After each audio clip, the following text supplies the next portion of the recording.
Assalamualaikum warahmatullahi wabarakatuh. Perkenalkan, saya Rizka Fatmawati. Saya akan menyampaikan laporan pendahuluan saya yang bertema kejang demam. Laporan pendahuluan kejang demam. Definisi. Kejang demam ialah bangkitan kejang yang terjadi pada kenaikan suhu tubuh. Suhu rektal di atas 38 derajat Celcius yang disebabkan oleh suatu proses ekstrak kranium di luar rongga kepala. B. Etiologi. Penyebab kejang demam yang sering ditemukan adalah satu, faktor predisposisi. Keturunan orang tua yang memiliki riwayat kejang sebelumnya dapat diturunkan pada anaknya. B. Umur kurang dari 5 tahun karena sel otak pada anak belum matang sehingga mudah mengalami perubahan konsentrasi ketika mendapat rangsangan tiba-tiba. 2. Faktor presipitasi. Adanya proses infeksi ekstraranium. B. Ketidakseimbangan ion yang mengubah keseimbangan elektronik. C. Kejang demam yang disebabkan oleh kejadian perinatal atau trauma kepala, infeksi prematur, hipoksia. C. Manifestasi klinis. Ada dua bentuk kejang demam menurut L. Wilson, yaitu 1. Kejang demam sederhana dengan ciri-ciri. Kejang berlangsung singkat, kurang dari 15 menit. B. Kejang umum tunik atau klonik. C. Umumnya berhenti sendiri. D. Tanpa gerakan vokal atau berulang dalam 24 jam. Kesadaran tidak terganggu dapat mencakup satu atau lebih hal sebagai berikut. Tanda-tanda motoris, kedupan pada wajah atau salah satu tubuh. 2. Tanda atau gejala otonomik, muntah berkeringat, muka merah. 3. Gejala sensorik khusus, mendengar musik, merasa seakan jatuh dari udara. 4. Gejala fisikis, dejavu, rasa takut visiparonamik. 2. Kejang demam kompleks dengan ciri-ciri. Kejang lama lebih dari 15 menit. B. Kejang vokal atau parsial satu sisi atau kejang umum didahului kejang parsial. C. Berulang atau lebih dari 1 kali 24 jam. D. Terdapat gangguan kesadaran walaupun sebagai kejang parsial. Dapat mencakup otomatik. Gerakan berulang. D. Patofisiologis, mempertahankan kelangsungan hidup sel organ otak, diperlukan energi yang didapat dari metabolisme.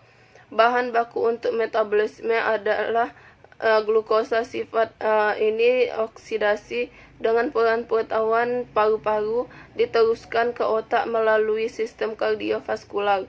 Dari uraian di atas, diketahui bahwa sumber energi otak adalah glukosa. Melalui proses oksidasi dipecah menjadi CO2 dan air.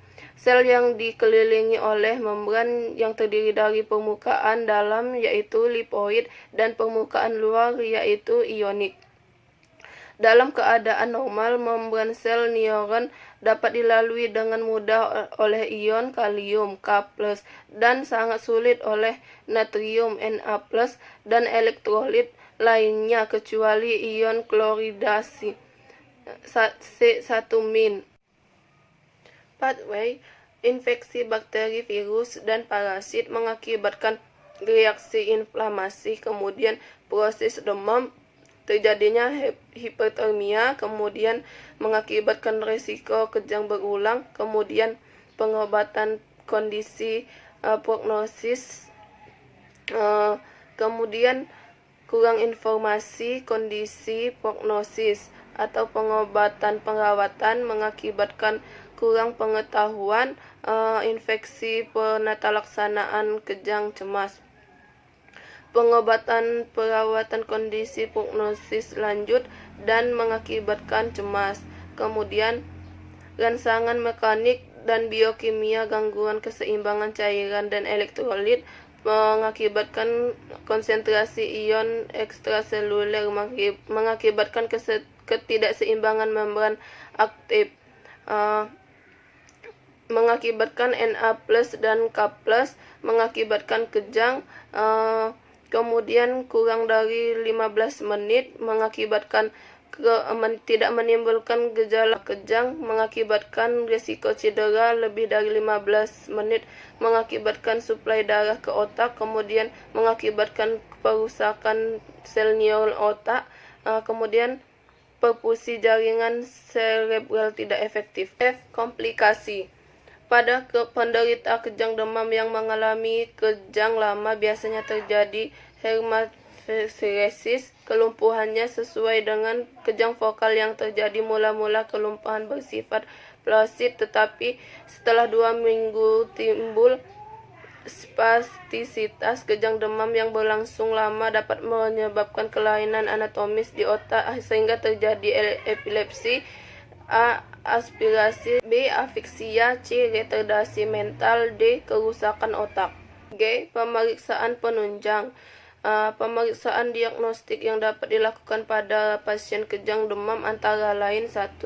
Pemeriksaan laboratorium elektrolit, 2. EEG, 3. CT scan, 4. Pemeriksaan radiologi. A. Penata laksanaan. Penata laksanaan klinis: 1. Memberantas kejang secepat mungkin. Diberikan antikonvulsan secara intravena. Jika klien dalam keadaan kejang, ditunggu selama 15 menit. 2. Pengobatan penunjang. Sebelum memberantas kejang, tidak boleh dilupakan pengobatan penunjang. A. Semua pakaian ketat dibuka. B. Posisi kepala sebaiknya miring untuk mencegah aspirasi isi lambung. C. Usahakan agar jalan nafas bebas. D. Penghisapan lendir hunus dilakukan secara teratur dan diberikan oksigen. 3. Pengobatan umat. Pengkajian. A. Riwayat kesehatan. 1. Saat terjadinya demam, keluhan sakit kepala, sering menangis, muntah atau diare, nyeri batuk. 2. Adanya riwayat kejang demam pada pasien dan keluarga. 3. Adanya riwayat infeksi seperti saluran pernapasan atas oma, pneumonia. 4. Adanya riwayat trauma kepala. B. Pengkajian fisik. 1. Tanda-tanda vital. 2. Status hidrasi. 3. Aktivitas yang dapat dilakukan. 4. Adanya peningkatan suhu tubuh, nadi, pernapasan. 5. Ditemukan adanya anoreksia. 6. Adanya kelemahan, keletihan. 7. Adanya kejang. 8. Pemeriksaan laboratorium darah. C. Riwayat fisik. 1. Tingkat perkembangan anak terganggu. 2. Adanya kekerasan pengguna obat. 3.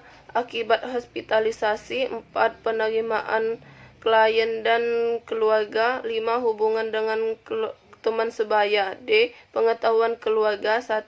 Tingkat pengetahuan keluarga yang kurang. 2. Keluarga kurang mengetahui tanda kejang demam. 3. Ketidakmampuan keluarga dalam mengontrol suhu tubuh. 4. Keterbatasan menerima keadaannya. Pemeriksaan penunjang. 1. Fungsi lumbar. 2. Laboratorium pemeriksaan darah. 3. Bila perlu CT scan dan EEG. Diagnosa keperawatan. A. Hipertermia berhubungan dengan proses penyakit. B. Risiko ketidakefektifan perfusi jaringan otak berhubungan dengan trauma otak. C. Risiko cedera berhubungan dengan kejang perubahan kesadaran. Itulah tadi video laporan pendahuluan saya. Jika ada kesalahan saya mohon maaf dan saya akhiri wabillahi taufik wal hidayah. Wassalamualaikum warahmatullahi wabarakatuh.